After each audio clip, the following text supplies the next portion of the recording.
कुछ दिन पहले हमने देखा कि बिहार के कुछ किसान अपने गोभी के फूल बाज़ार में ले जाने की जगह अपने खेत में ही खराब कर अपनी नई फसल बोने की तैयारी कर रहे हैं। दूसरी तरफ हम बड़े शहरों में देखते हैं कि गोभी का फूल करीब करीब 40 रुपए किलो बिक रहा है। एक मैंने और वीडियो देखा जिसमें सिंध बॉर्डर पर जो किसान हैं वो अपनी कुछ समस्याएं और संशय के कारण कड़ी ठंड में विरोध प्रदर्शन कर रहे हैं। उसी वीडियो में हमने देखा कुछ महिलाएं जिनके पति खेती करते हुए सुसाइड कर ली या किसी के बच्चे ने खेती में सुसाइड कर ली। उसमें कई आर्थिक कारण और सामाजिक और व्यक्तिगत कारण हो सकते हैं, लेकिन किन किन कारणों को हम दूर करने की सोच सकते हैं। तो इसी संदर्भ में हमने सोचा कि हम अपने जो पॉइंट हैं, 4 पॉइंट हैं हमारे इस अभियान के,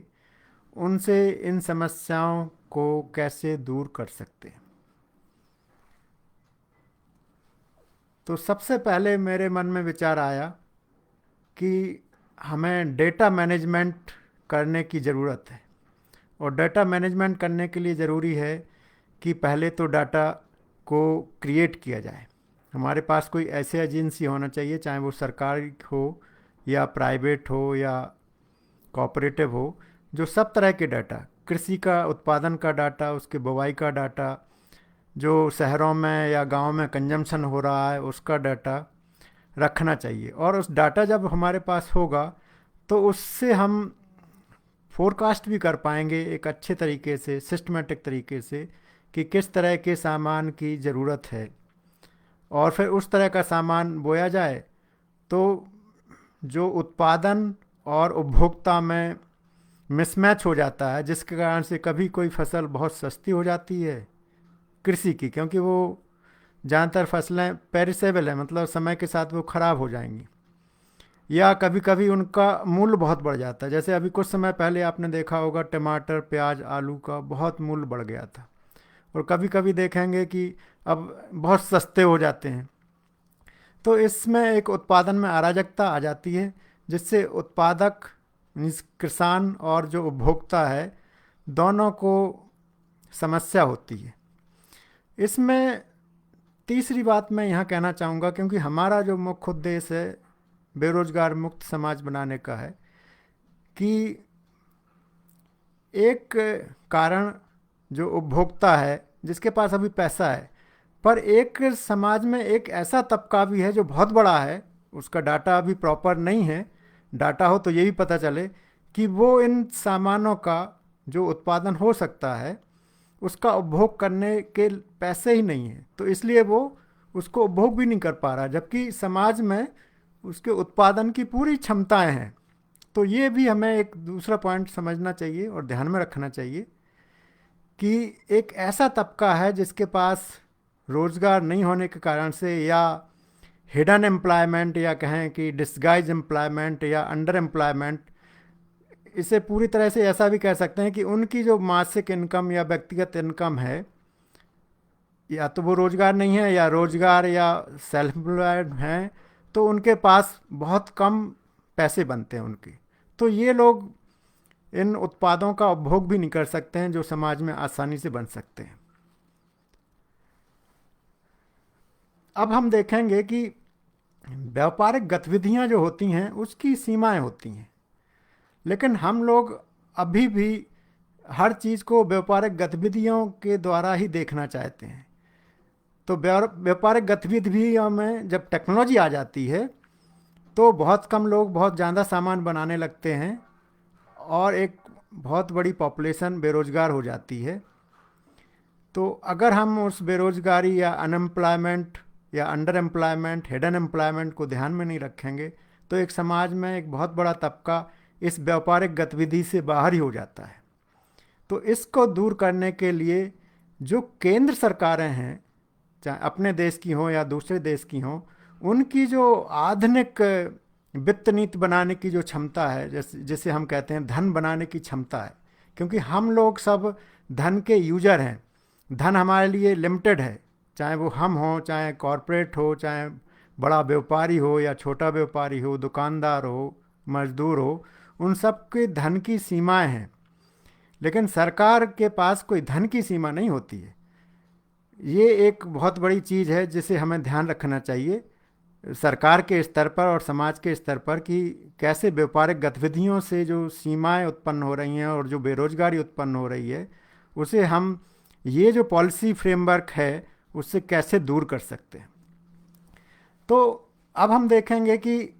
अगर हम सबको रोजगार सुनिश्चित करें